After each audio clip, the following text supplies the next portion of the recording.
This is the Sandman podcast on TV Podcast Industries, and we're discussing the Sandman Season 2, Chapter 11, A Tale of Graceful Ends. I thought destruction would be here. I thought he'd come. It appears not. You might still. I wouldn't, if I were destruction. I'm actually a little surprised that you're here. Why is that? You once swore to make dreams spill family blood. Remember? I do. It was not of your doing. True. But it was what I wanted. And are you happy now? You'd think so. But... no.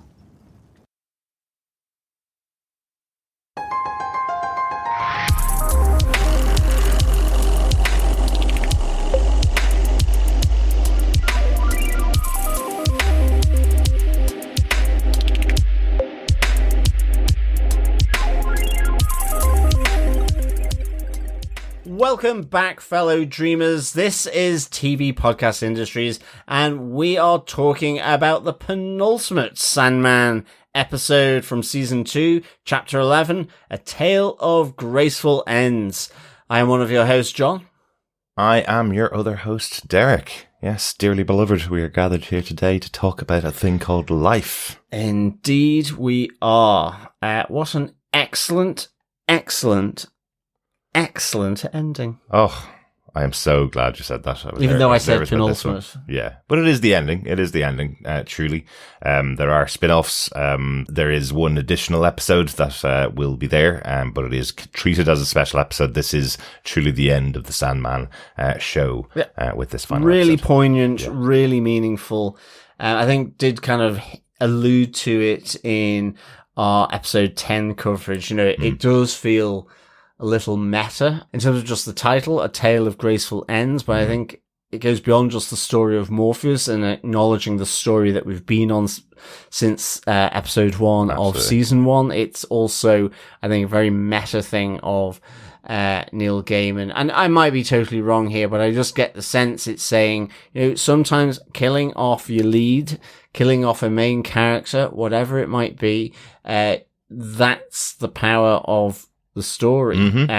It's the look of, you know, the story as a tale that also explains death and life to people. And I do like the way that you have destruction sort of giving those opposites of his family members and what they ultimately define in the opposite. Absolutely. It's a really nice touch that he doesn't allude to his own. I was going to say, yeah, he does that great thing of going, everybody has an opposite, and doesn't say his own, and doesn't say deliriums either.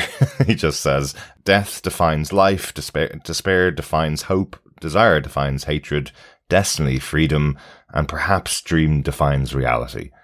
No mention of what destruction defines, and maybe peacefulness. I was going to say peace. I actually wrote down peace. Yeah, and is delirium people being buttoned up and following the rules, maybe?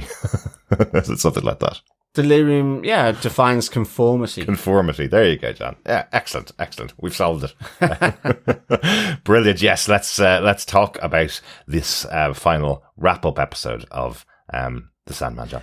Indeed, let us do. Before we do, remember, fellow dreamers, head on over to our website at tvpodcastindustries.com, where you can subscribe to the podcast on any dreamlike or nightmarish podcast player of your choice, because we do have many other episodes on there. Indeed, we have been nightmarishly following A Land of Marvel Zombies.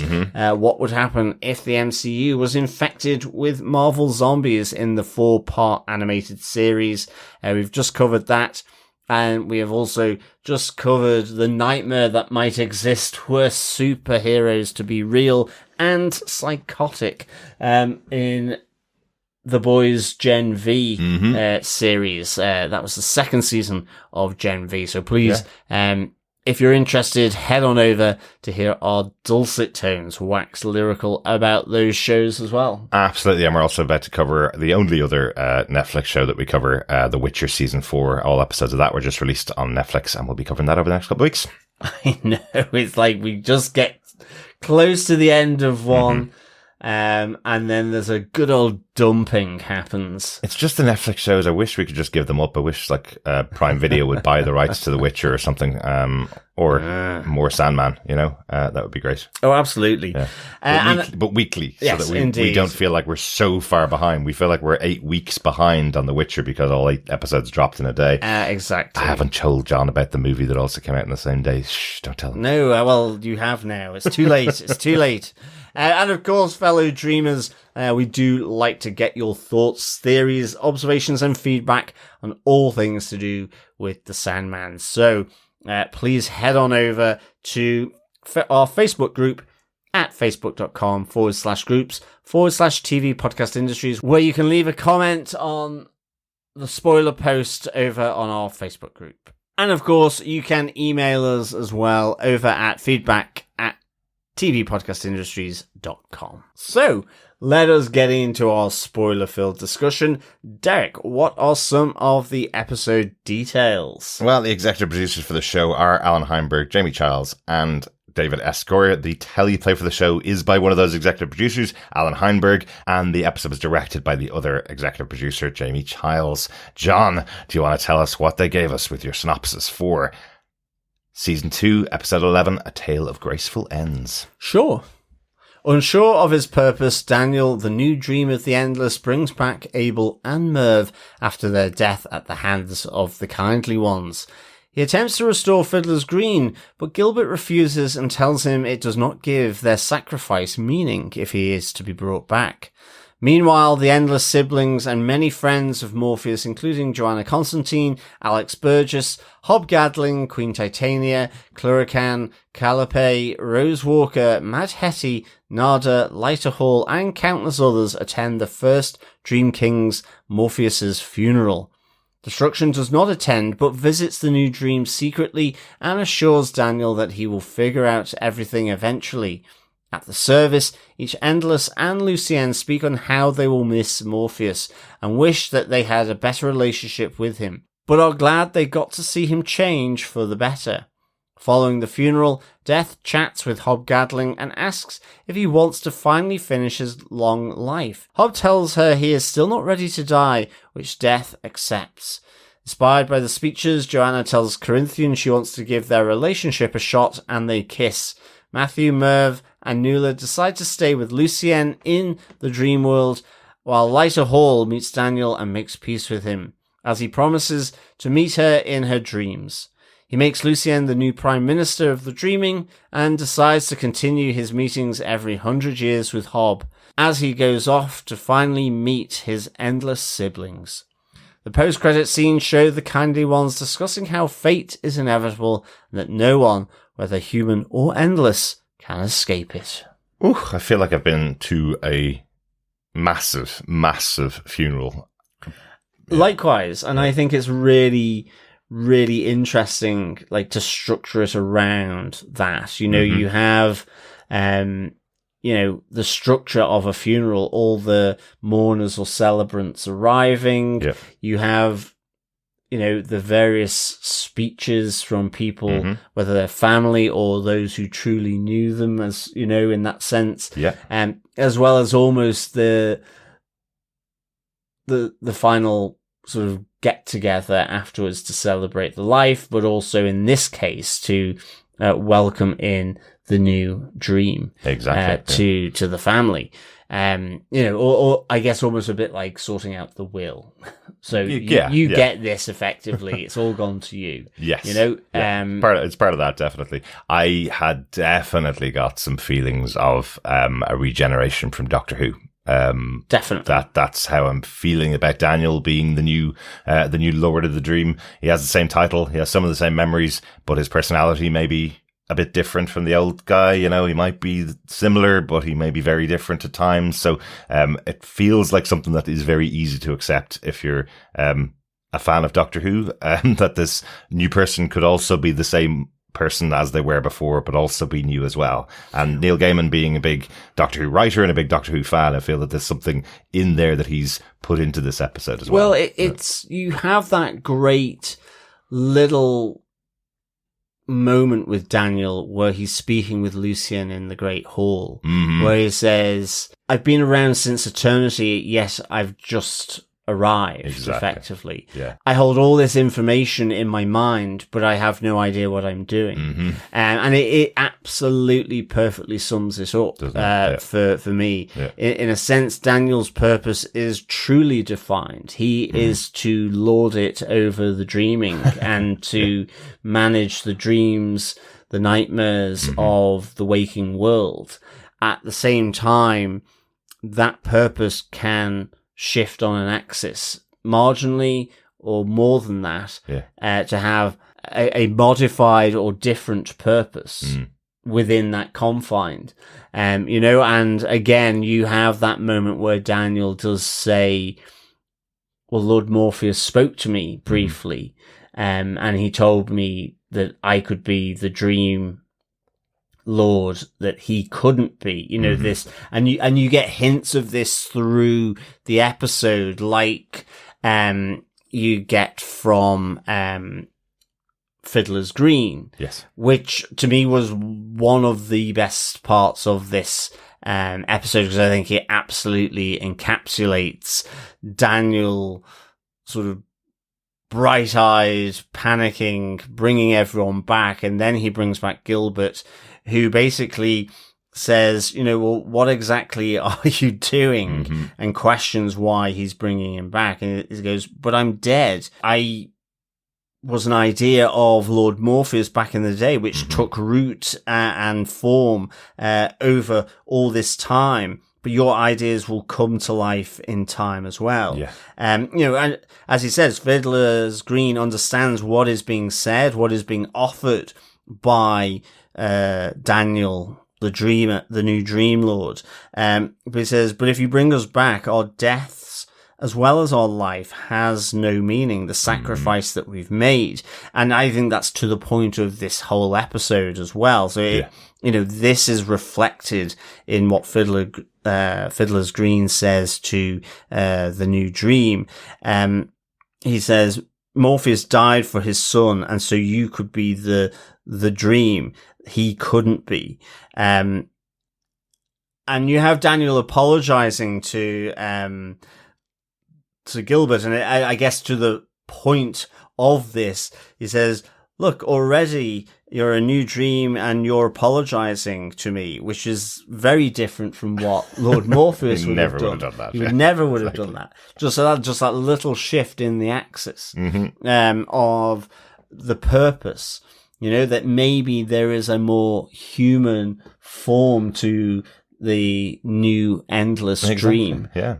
And I think that's kind of really, really summed up across this, and in particular around Gilbert's interaction with Dreamy Dan, I guess. Yeah, and they are at pains to point out, they mention him multiple times in the episode, Daniel is the first of the Endless ever to be part human as well, and be conceived of a human in the dreaming. So he will be different than any of the Endless. He will always be different. So it's really interesting. As Destruction says, and if it doesn't work out, well, you can leave. Just come with me and travel across the stars. It's like going complete everything, isn't it? Gives them a complete out.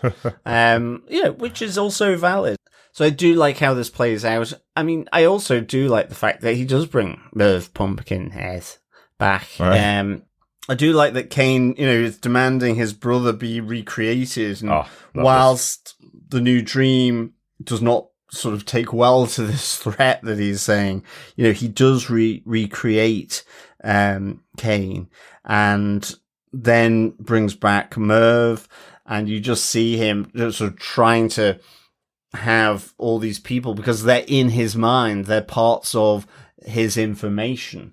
Even to Gilbert, he says, well, you were always good at advising me. And in the same way with Lucienne, he wants to keep Lucienne around. But again, he changes their purpose from a librarian to a prime minister. Exactly. So I love all these new little elements that come through just even in this episode as we mourn and celebrate Morpheus's life, the new Daniel who's not at the ceremony. I do like how he describes that. He says, well, I'm Dream. Why would I go to my own funeral almost? So it's just that the dichotomy. I already knew myself, yeah, exactly. It's just that sort of, I guess, the dichotomy of it, you know? I know everything, I know nothing, I am him, but I'm not, you know, exactly. I am the Dream, but I'm not the Dream Morpheus. I am, all this kind of thing. So it's really, really good how that plays out through the episode for me. Yeah, there's just some little touches that I love. You know, again,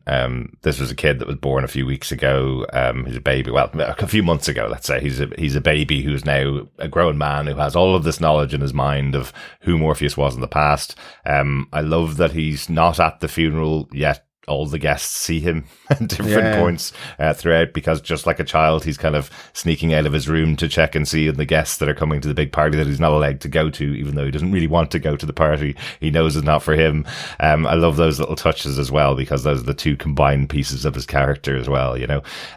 But to your point that you were saying about him not knowing his purpose at the beginning of the episode, that all comes out of the conversation with Destruction, who's paying a visit to him but doesn't want to see the rest of the Endless.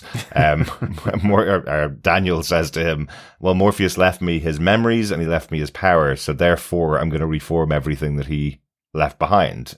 And Destruction's going, no, you forge your own path now, you make your decisions now.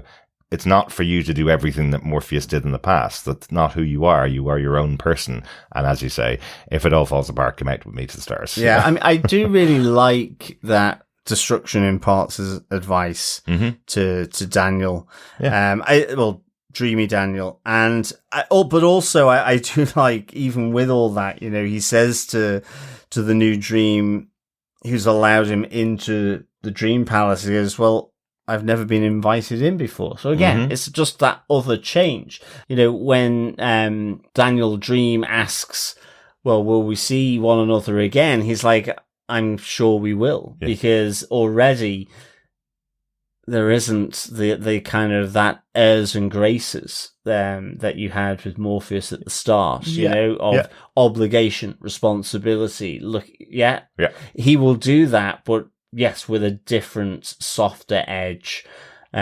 He's more socialized, I guess. I also wondered about something in the third or fourth time I watched this episode with that conversation with Destruction. Destruction loves Morpheus. He loves his little brother. They had a great relationship for a while. He talks about it here that, you know, he eventually fell out with Morpheus. Morpheus is now different. He's now Daniel, so they'll see each other again in the future. Do you know that moment when Destruction was talking to Morpheus in the past, and he was having that realization about the atom bomb, that society was getting to that point again? He could see in the future that they would cause destruction again, and he didn't want to be part of it. Well, the whole element that happened in the last episode of the Furies bringing Lyta Hall to destroy the Dreaming, would Destruction have been employed there as part of the destroyer of the land of the Dreaming? Did he step away from his brother because he didn't want to be responsible for the destruction of his realm and the death of his sibling? And now he's willing to come back because that's come to pass. He hasn't been involved in it and he stepped away. I just wonder if it's something to do with that. I like the thought of that for sure, but I kind of thought that, like, he stepped away and he was talking about he didn't want to be responsible for humanity's destruction. Like, he'd gone too close, or any destruction. Yeah. And that almost he does say it will happen anyway. Exactly. Yeah. So, but he doesn't want to be involved at all. That destruction's now over, so he can be more involved with his sibling. No, but I like that. It feels right that that's the way it would be. Yeah. Yeah. Just wonder if that was kind of layered in with that conversation. Maybe. Yeah. Could be. There's a couple more elements of Daniel's purpose. That's kind of our first point. You've gone through a lot of it there, but this idea of him accepting who he is and accepting that he is someone new. He is different and distinct from Morpheus, yet he is the Lord of Dreams. he is the owner of those titles, the new King of Dreams, but he is not the old King of Dreams. He's not Morpheus. So, absolutely. Yeah, so very much the way we've been interchanging those two names over the course of the 2 seasons, Morpheus and Dream, now it would be Daniel and Dream as you're interchanging them. And I kind of love the idea that effectively his mother's American. He has a very American name instead of a very ancient name like Morpheus or the other members of the Endless. So I kind of like that you put them all side by side and he would just be Daniel. That would be the name that he has as this Daniel, the Lord of Dreams, basically. So kind of like that. Yeah, no, absolutely. I think it's really good. I like how, as well, that confidence just creeps forward bit by bit through the course of the episode. I think the other important thing is as Daniel meets Hob Gadling. He thanks him for introducing Dream to William Shakespeare, of which Hob Gadling replies, well, it wasn't William Shakespeare who I introduced him to, but it was, a reaching writer called Shad Hexpear or something like that. Will Shakespeare. Will Shakespeare. Yeah. And something like that, yeah. But, he also has this question of, well, but why did the Lord of Dreams, the Prince of Stories, ask a mortal effectively to write 2 plays, for him? And, he talks about Prospero, about being able to leave something behind, which is what Morpheus has done here. He had to leave the dreaming behind. In the end, he left the dreaming, but, for eternity. Yeah. Before that, he had also gone into the waking world, like with Nada, with Hob himself, all these different exchanges with the mortal world, the waking world. So he did change and he had to leave his island to do it, as they say. Yeah. So the reason he asked for those specific plays to be written was, one of them was actually the apology to the Land of Fairy, which was Midsummer Night's Dream. Yeah. This other one is because he felt he could never change, it could never leave his island. He is an island. He can't leave it. He'll be unable to leave it. So he wanted to have a story about someone that did, someone that left everything behind, so he could live vicariously through it. So to your point about this whole story and this whole ending, talking about writing, talking about those ideas behind writing, this is part of the ability that writers have, that we read a story and it takes us on a journey that we could never go on ourselves. This is the story that Morpheus could never go on himself, or so he thought. And exactly. when Will Shakespeare is told that that's why he asked for the tale, that's exactly what Shakespeare says to him. What do you mean you can't leave? Of course you can. Exactly. And I really like that moment, because I think as well, it's in that moment, at least for me, whilst watching the episode, on the flip side, you have Daniel sort of leaning into the role very slowly but surely through this episode in small little steps. Yeah. At the same time, you realize about Morpheus leaning out of his role and doing exactly what Daniel is doing in a sense. But he never thought that he was doing that. And again, links to Will Shakespeare doing these stories to inspire him, and he actually does what he's asking of Will Shakespeare through the second play with Prospero. Exactly. So I really enjoyed that. Yeah, and I love that. And again, a little Doctor Who type scene where I thought anyway, just where we have Daniel standing in front of this memory of Morpheus, and we see Morpheus talking to Will Shakespeare, and just the way it ends, it felt very like the torch being passed between one Doctor and the next Doctor after a regeneration happens. That sometimes happens in Doctor Who. If you're a Doctor Who fan, you'll see an old Doctor come back and talk to the new Doctor. So that's what it felt like. They didn't have a conversation between the two of them, but it was like the echo of Morpheus past, of Dream past, being in the same room with the new Dream. So it just dripped with loveliness, these scenes, as it takes over. If it was any other show and we didn't know where it was going, I would love to see a season 3 of The Sandman with this Dream his Lucienne and Nuala and all the other characters that we have here at the end, all being set up as the new cast to take on the story for another season next year. It'd be cool to see it that way. That's not how it's going to happen, unfortunately, but that's how it felt at the end. You could kind of go, right, we're saying goodbye to Morpheus and his stories. Now we're moving on to a new tale with new characters and a new central character with this Daniel dream. Yeah, it'd be cool. Yeah, no, absolutely. Really good, really good. Shall we move on to our farewells for Morpheus? Absolutely, yeah. Our next major point from the episode is farewell to Morpheus, because yes, this is his funeral. Love the idea of this. I love the idea that his funeral, of course, would take place in the dreaming. So there's people there that you absolutely don't expect. There's tons and tons of people there that I didn't expect in general. Including Lyta Hall, who's arrived fashionably late, or maybe unfashionably late, given it's a funeral. Yeah. And quite loud as well. But they don't make a big deal out of it either. There's nobody shouting at her saying, "Why are you here?" or anything like that, which in a lesser story, maybe the EastEnders Christmas special, that's how this would happen. There'd be a funeral and, the person that killed them would run into the room and everybody be shouting at them. She's just brought by the hand. She's sat down beside Roz Walker because it's in her dreams that she's there. And if she's there, she's allowed to be there.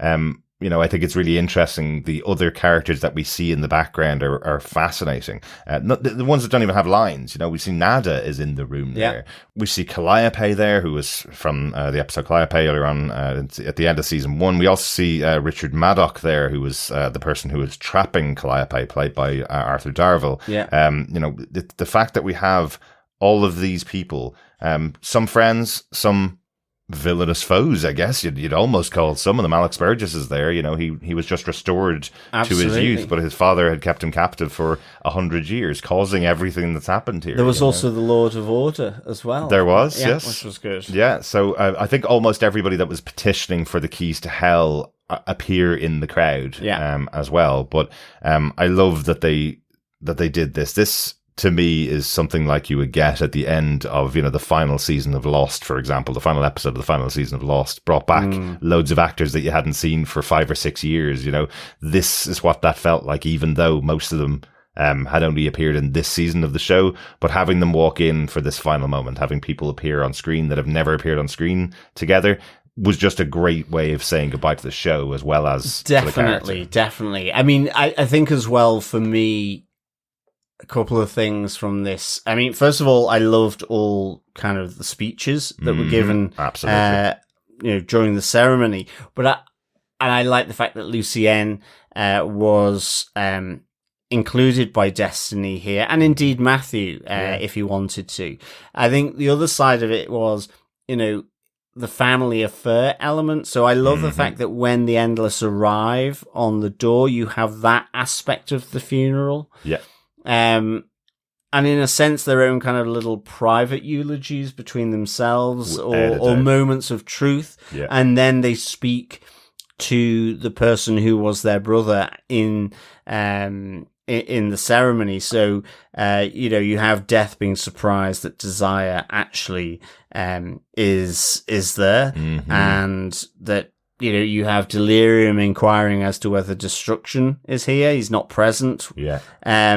I like Delirium coming up the stairs with Barnabas saying, "I'm here on my own with no one else." And it's like, well, and Barnabas is like, "Well, I'm here." Oh, well, except Barnabas. It's just me. I love the whole intonation of fab. Delirium. She's really, really good. Yeah, but I also again, just to mention, you'd said about the accusation that this could all be Desire's fault. Again, going back to the kind of murder mystery element that was the beginning of this story, this idea that it could have been by the powers of Desire that it leads to the death of Morpheus, and it turns out no. Desire wanted his death, almost wished it at times. Said that is what I expect. You will spill family blood, and therefore that will spell your end. But as with a lot of desires, it might not be exactly what you want. Yeah. They get what they want. It is the death of Morpheus because Morpheus spilled family blood, but they're not happy. There's still tears rolling down their face when they're speaking about it, Yeah, absolutely. Like, Desire literally says, "I'm not happy that I got what I wanted. And I do also like, when Destiny asks Matthew to speak at the memorial, and he's kind of like, well, I've said all I need to him, Yes. And I like that despair is kind of, well, it's not for you, it's for us. Yes. And it's not for him either. It's for us and the people there that we hear from those who maybe knew him better than we did. Exactly. And well enough, had those moments outside of family gatherings. And I think that's the bit here that's really good with the arrival of the Endless here. And indeed, I think in the final moment as well, where he has that moment, then the new dream to go in and meet his family for the first time, and his siblings. So it was just really, really good. And I mean, I think to some of the speeches, I kind of like Destiny is almost very perfunctory. Yep. And, I guess you could argue objective. We're here to remember him and then to forget him. Yep. My brother performed tasks, fulfilled obligations. Now he's gone. We come to pay respects and then ultimately forget him. That's it. Yep. So good. Thank you very much. Next up. But that's Destiny in a nutshell, really. There's really some great lines here. Again, I think, I wish I'd seen more of despair after this episode, and I think it also, when it starts tying into what destruction says about they define the opposites of themselves as well. So you listen to the Destiny speech again and you kind of go, he's defining the freedom that he now has. Yes. Away from the obligations and the responsibilities. You have despair saying, this is the second brother that I have lost. Yeah. But again, really kind of deep, where she says, death or life will take him from your minds. That's what I see with despair. Either the death means they fade, or your life is so bright it's pushed to the back. Yeah, and then you have despair talking about the fact that there was a first despair before them, and nobody remembers who they were. Everybody's forgotten who she is. That's just a real surprise that there was somebody else before despair, and it makes sense. Despair would despair the loss of a past despair. She talks about her connection with Dream in her eulogy. She's saying, dreams are hopes and echoes of hopes, and I'm a creature of despair, therefore the two of us were never close. And I was thinking about desire, and that whole connection between those two characters, and why is it that they rub up against each other the wrong way so much. And it came to the realization in this episode, really, that desires can completely overtake your dreams if you aim for what you desire most. That can become the only thing that you dream about. And Morpheus has the controls on desires to ensure that that's not what happens when people dream, that is not the thing that overtakes all of your dreams, just the things you desire, all the things that you want, all the things you believe that you need, the things that you crave. That shouldn't be the only thing you dream about. You should dream about other things as well. And that's why I think, in a meta way, that's why they rub up against each other in the story. And I think even to what Desire speaks to right at the end, they go, I always thought he was arrogant and impossible, but then again, so am I, and so are all of you. I will miss infuriating him. Exactly. Like, she infuriates him because she was there in the dreams that he runs. Exactly. So really good. And even just the idea that if they weren't family, they would never have known each other. But we were family, and this was, to say the least, unfortunate, because intrinsically the two don't, it's like oil and water. Exactly. They don't mix.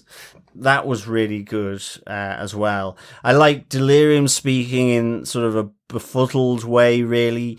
It comes across as that, constantly going from one to the other, but ultimately, talks about how she used to thought he was frightening, and then realized that wasn't him, and that actually, in a sense, he was scared all the time. And if I had known that, then we were both scared and we would have had a lot to talk about, but he would have hated that because he didn't like to talk. And it's the same with the questions element, where it's like, you know, he always hated questions because I thought he knew the answers. It's not that he didn't know the answers. He didn't want to answer them because he knew what the answers were already. And didn't want to know and them. Yeah, exactly. And didn't want to. So, and then it comes to the realization where she says, but I'm not scared of him anymore like I used to be. I'm more sad of him, you know? Yeah.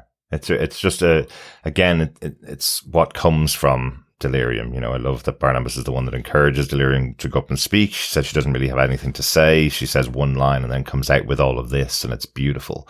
And it ties in so well to what Destruction is describing to Daniel. We don't get to hear Destruction's eulogy, of course, because he doesn't attend the funeral, but what he's describing to Daniel is all of us know everything that Destiny knows. We all put Destiny on a pedestal because Destiny knows Destiny, but actually all of us know that. We just pretend that we don't and muddle through. We pretend that we don't know what's going to happen in the future and just try our best. But all of us have the same power. All of us have the same knowledge. We just tell ourselves we don't.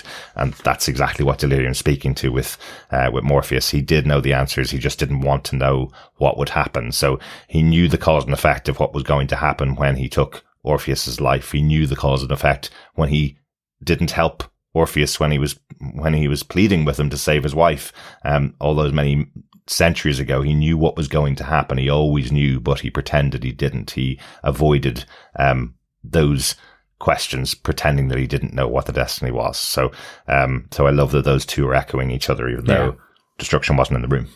Yeah, absolutely. I mean, I think Lucien's, most personal, she saw him change, and kind of both Lucien and Death, in a sense, say they don't want to forget about him.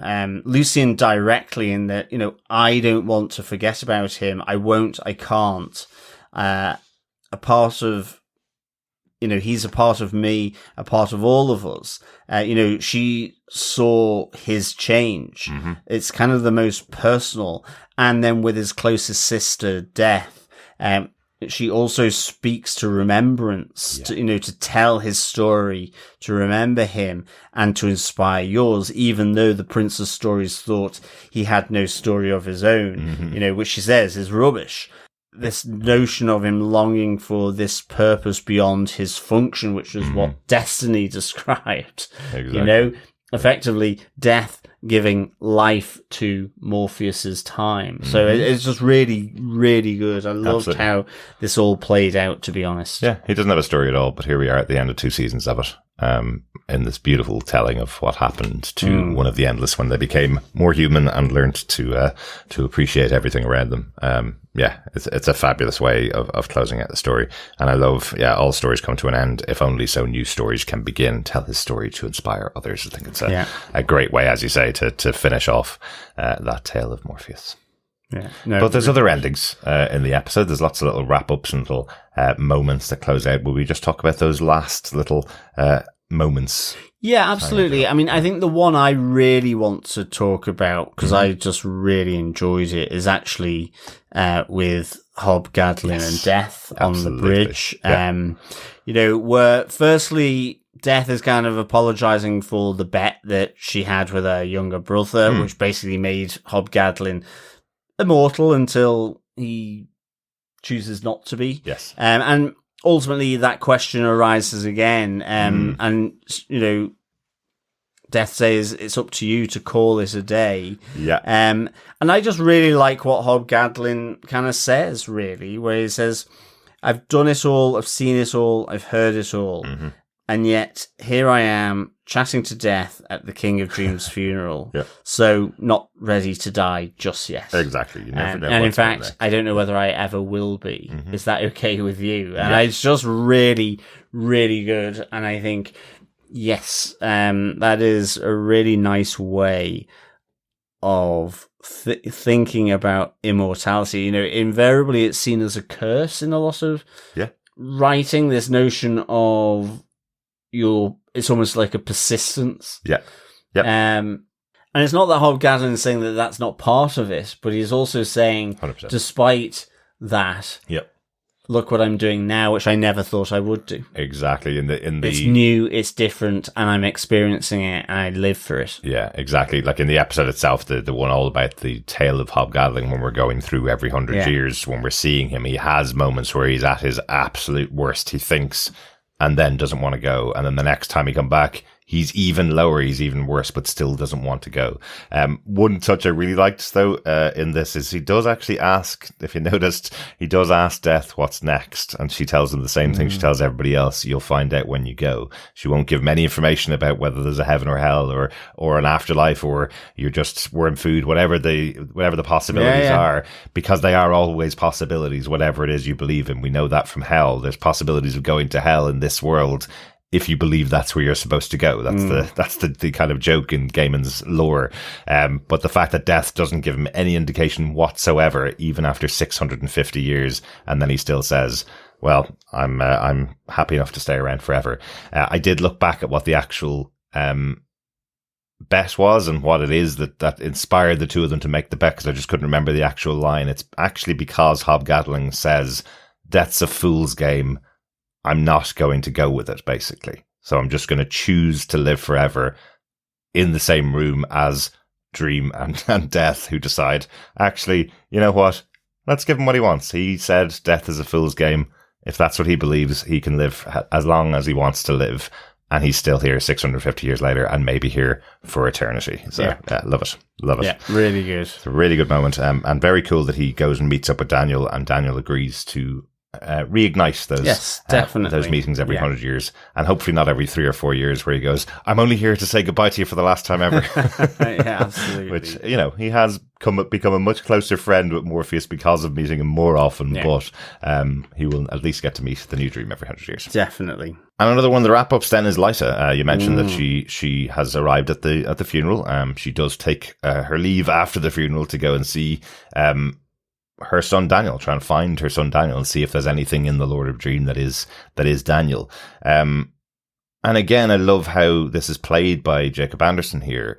He does play both sides of it. He plays the fact that he is the son of this woman in front of him, but does tell her the humanity part was burnt off him. He is the Lord of Dreams now, explaining that to her, but says she has a place. She is going to need him, and he is also going to need her. And the way they're going to keep in contact with each other is in her dreams. It's almost good cop, bad cop type of element, because I like this. I feel as though Lyta Hall needed that, and yet at the same time, Lyta Hall is really tragic. She goes, everything has been taken from me. My husband, my son, and Daniel says, well, you sought vengeance, but it's a road that has no ending. And, when she's like, why? What did I do? Daniel's, just kind of responds, well, sometimes things happen that are not based on the choices that you've made. And you did nothing. You did nothing. But I'm here for you, and I will meet you in your dreams. But you can't see me again mortally, as it were, because that's been burnt off. He says, I have been transfigured here. Yes.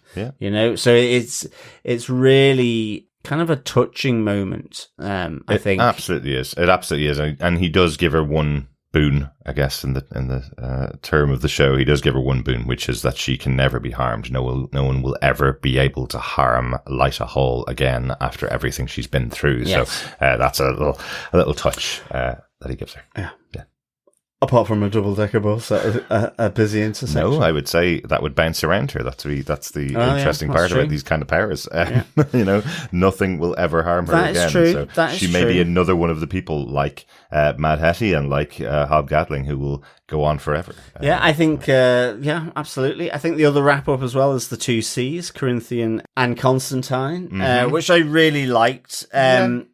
Because they've been awkwardly sort of skirting one another throughout the whole of the episode. Yes, there was a little moment at the start where, well, are you also here for me? And she's kind of like, no. But in the end, I think with the words that have been spoken, Constantine does have a bit of a change of heart when they kind of,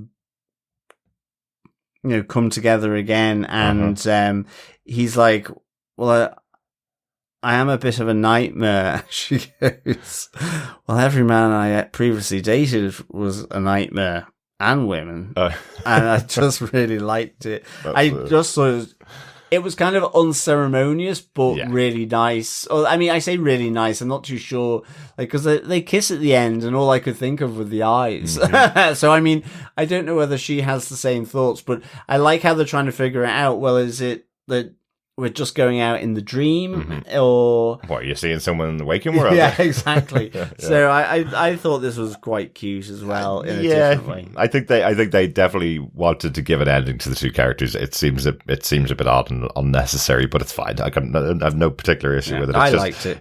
What I think the character of Corinthian 2 being brought back was much more a help to explain what Daniel's experiencing, I suppose. This idea that he knows who the Corinthian was in the past, but this Corinthian 2 is very different to his past version. Even with that weird moment with poor Rose, he didn't get much of an explanation at all. That was hilarious. Where Rose is looking at him, this is the guy that kidnapped her and her brother, killed loads of people. He was a murderer. In her mind, when she arrives, listening goes, no, it's a different one. It's fine. And he just pulls down the glasses and goes, we had some good times, and clicks his teeth together in his eyes. Just a teeth wink. If I was Rose, I'd be sitting as far away from him as possible. I would be out of there. That did not help me at all, mate. This was a reoccurring nightmare for her, not a dream. Yeah.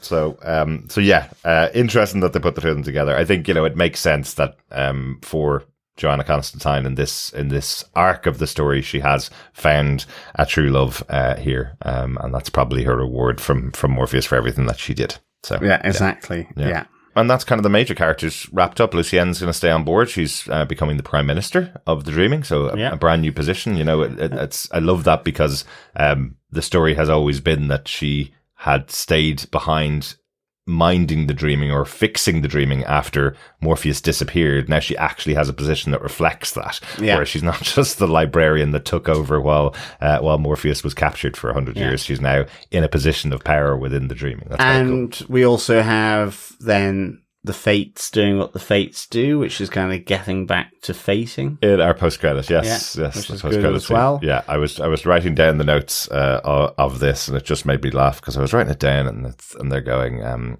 a few loose ends, of course, but always the same. That's what you expect when you come to the end of the story. You'll always have some loose ends, and then the eldest of the kindly ones says, "Like I told Lyta Hall, you've made your bed. Now you must eat it." And then you're going, okay, now I have no idea what they're talking about here at all. But what they're really saying is that the story will play out the way it's supposed to play out, effectively. Yeah, absolutely. But, yeah, it is weird. Once again, they have their fortune cookie again to take them on the next journey. Yeah, definitely. I think in terms of notes, the only other things I have is, again, I think I do like when the fairy contingent arrives and you have Cluracan sort of saying to Nula that, he's glad she's not dead. He's kind of asks about the new dream. Is he dreamy? Kind of wondering whether he's got a shoe in there. But also, just his own self-absorbed ego with, funerals can be such a dreary affairs. Is it because there's a person dead? Oh, that could be it. Yeah, exactly. So good. He's been great. Yeah, really has. Really. So, really just a few little tidbits from a bit earlier as all the guests begin to arrive, but I did like that one. I also liked Hettie arriving, kind of going, well, I'm not sure I should be here at all, given what's happened. Literally just happened the last time we met. But no. But I do take that, as I said about some of the other characters that appear. I do take that they're saying Dream is allowing any of them that want to come to the funeral into the dreaming, or the dreaming is allowing them in, I suppose. If they feel like they should be there, they will be there. Actually, just speaking of letting in, I do like the fact that Wyvern, one of the Guardians, is kind of almost saying to Daniel not to let destruction into the palace. Yes. And Daniel just has to soothe him, say, no, it's okay. Whether that's because dream never let or allowed him in, as destruction says, or whether it's like, well, you're bringing destruction into the house. Yeah. Could be that. So it was kind of a nice little touch. Nice touch. Absolutely. And then the final thing just to mention, of course, is the family reunion. And they all look very positive, welcoming Daniel into the room. I love that it's Lucien walking Daniel down the hallway, saying to him, I need to organise food. I know most of you won't eat, but it'll give you something to do with your hands. Yeah, that was very good. Really good. But yeah, there's just that welcoming moment. You do literally get Destiny saying, welcome to the family. You know, you have Desire saying, oh, we're going to be such great friends, even though themselves and Morpheus always rubbed up against each other the wrong way. So I love that moment when they're welcoming Daniel into the room, but we don't get a big sit-down discussion with them. That's for season 3, which will never happen, unfortunately. Or is happening in somebody else's dreams right now. Yeah. Good stuff. There you go. Overall, John, what did you think of this wrap-up of The Sandman, season 2, episode 11? I absolutely loved A Tale of Graceful Ends. I'd give it 5 celebrants out of 5. Fantastic. I think it really is a celebration of the story of Morpheus, all his warts and all. I loved just the similarities, the reflection, the mirroring of Daniel with Morpheus, seeing all the old characters come back. And I think all the speeches, it's just all really, really expertly done. And so strong. To be honest, it's something I would expect from Neil Gaiman. So, yes, definitely need to pick up these tomes and read it. You will be reading them. I promise you, we will get you to read them at some point soon. So yeah, 5 celebrants out of 5 for me. That's one of the best final episodes that I've seen of a show in such a long time. I really, really enjoyed it. Thank you for joining me for the podcast on it, John. It's been great. Yeah, absolutely. Good stuff. Let us get into our feedback and hear the thoughts of our fellow dreamers. First up, we got an email from Coffee and Vodka, who said, greetings, fellow pole-bearing defenders. Sticking fairly close to the source material with this one, not much to say. Touching and respectful send-off to a flawed, if noble character. Despair rightly ruled the day. Where it fell down hard, however, was with the Johanna Corinthian will they, won't they, interspersed throughout the ceremony. Speaking of Constantine, this is the season where John could have been the featured modern-day spellweaver, but wasn't. As easily the best carrier of the role to date, and the one featured in the book, a missed opportunity, but otherwise a decent episode in a fantastic season. 3.5 Mother's Days, Starlight Dreamings, and Words of Destruction out of 5. Peace and take care, Coffee and Vodka. P.S. Came so close to sticking the landing till that Ross and Rachel Corinthian and Joanna funeral interstitial. Any idea whose idea that was? Just curious. Thanks so much, Coffee and Vodka. Yeah, it's a shame to hear that that kind of sort of stuck its head into the rest of the episode, because to be honest, I really enjoyed it. And maybe that's because I've not read the source material. It could be that. But equally, I'm not too sure I really saw it as being such an interjection into the ceremony as a whole. I kind of felt more focused around the likes of the speeches, destruction. I think Daniel finding his feet and evolving throughout the course of the episode. So, but I totally get it. Sometimes I think, where if the episode is sticking very closely to the source material, any slight deviation from it might just be exaggerated as well, I think, for it. But I mean, for me, it felt like something that came from earlier episodes. So I found it manageable for myself. I think you're totally right, though, Coffee and Vodka, that we should have had John Constantine and the Corinthian heading off together at the end. Well, there's that. That would have been so much more fun, wouldn't it? Or she introduces him, because in fairness, Joanna has been great. Yeah, and then Corinthian dumps Joanna and goes, maybe I want John Constantine. But I think that would then be the saga, wouldn't it? That is the point. I think Corinthian's kind of feelings for Joanna and the rebuttal, that's been there. Exactly. all manner of things can happen at a funeral, of which finding love could be one of them. Absolutely. And probably has been at some stage for some people. Absolutely. I just think for me, it didn't really make a dent in my enjoyment of the episode because the episode was an hour and 15 minutes long. It was kind of just a resolution to the Johanna Constantine arc that we've seen, particularly this season, about her never being lucky in love, her getting the story of her ancestor who found the person that they love in Orpheus, so just having that kind of tale of Morpheus being the one that got her together through his funeral effectively is something that ties up that story well, but there's so much other great stuff in the episode. But 3.5 is still a recommend, and absolutely glad you've enjoyed this fantastic season like ourselves. But again, no idea about whose idea that was. I'd say we can probably pin that one on David S. Goyer. Just because I know Coffee Vodka is not a big fan of David S. Goyer, so we'll say it's his fault. It's his fault. This was in the original pitch from David S. Goyer that he wouldn't do the show at all if he didn't include this kiss between the two of them in the final episode. There you go. Exactly. Good stuff. Thanks, Coffee Vodka. Over on Facebook, we have Dr. Bob Phillips, who says, "What a beautiful, visually spectacular, perfectly balanced reflection on lives, purpose, love, exploration, regret, and inevitability. Really impressed by the new dream, switched in colour scheme, and reaching out to bring a network of help to himself. Unsure of his duty, but defined by an urge to do the right things. The endless are without end because of super succession planning and a mystical corporate memory."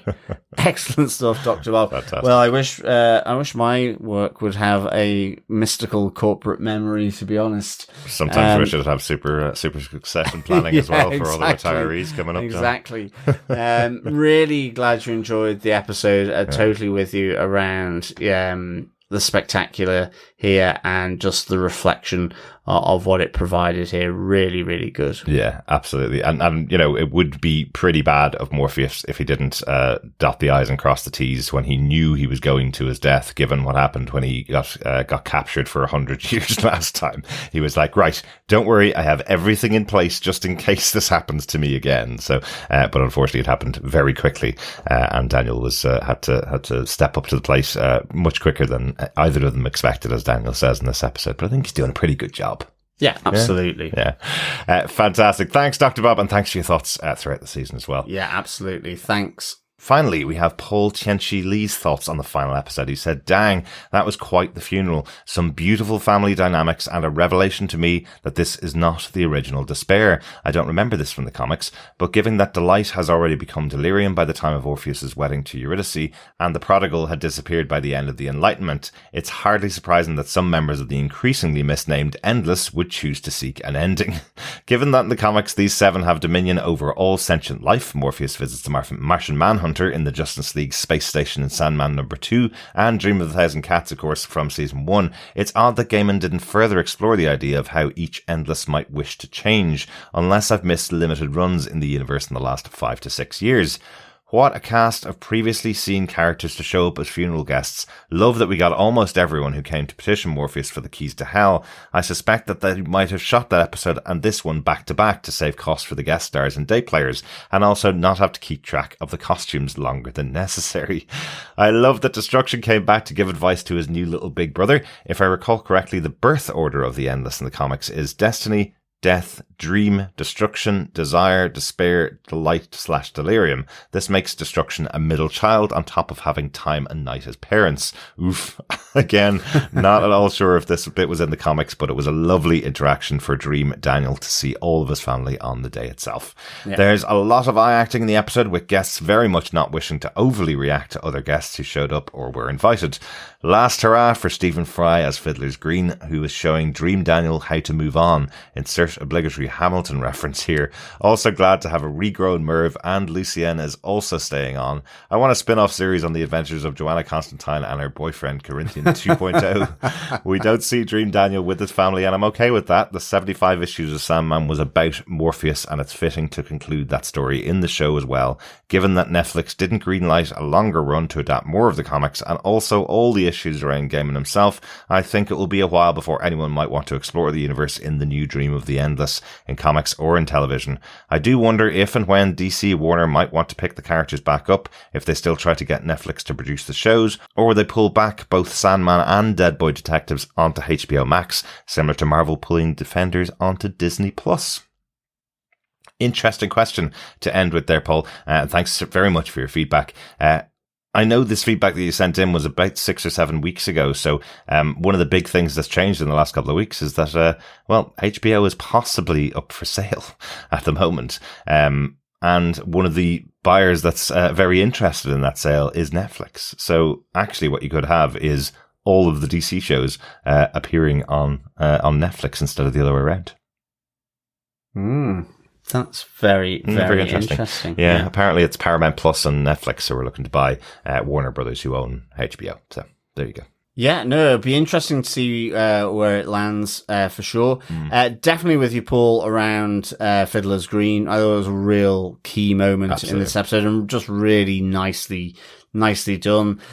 Stephen Fry, of course, like you'd expect him to be doing that. We've just been watching him on the UK Traitors, the celebrity version of the UK Traitors recently. He's fantastic on there as well. Yeah, absolutely. I think for myself, I can spin into a Johanna Constantine series, and if that involves the Corinthian 2.0, so be it, because one of the revelations from both these seasons as well for me has been Corinthian. Really, like season 1, excellent, and I'm glad they brought Corinthian back.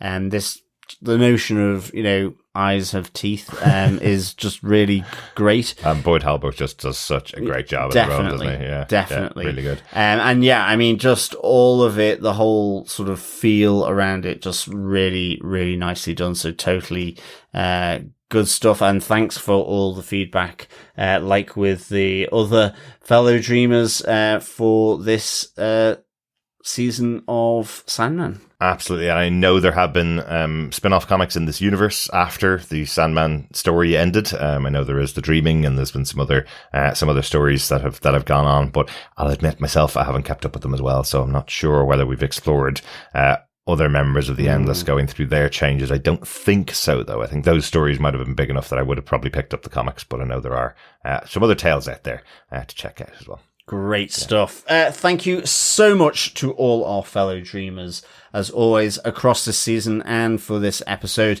And thanks so much for joining us, fellow dreamers, who have been listening to us on the podcast. We certainly hope you say subscribe to the podcast. And if you enjoy what you hear, why not share it with your friends and family? Because, of course, sharing the podcast is sharing the love. Yes, Indeed it is. Yeah. You can subscribe over at tvpodcastindustries.com. Absolutely. Thanks so much for joining us. We'll be back with the special episode, the final episode of The Sandman Death, The High Cost of Living. Yes, we certainly will. Yeah. Looking forward to that special episode. Absolutely. Haven't seen that one yet, John. No, I haven't. Looking forward to your thoughts on that. Me too. Great stuff, and looking forward to hearing your thoughts on the final episode as well. Thanks for joining us. Yes, thanks so much, fellow dreamers, for joining us for this episode. Until The High Cost of Living, which is actually here with us at the moment. Remember, keep watching, keep listening, and of course, keep dreaming. It's not hyphenated, John. It is a sentence. It is death. I know it is. The high cost of living. Yes. Bye. Bye.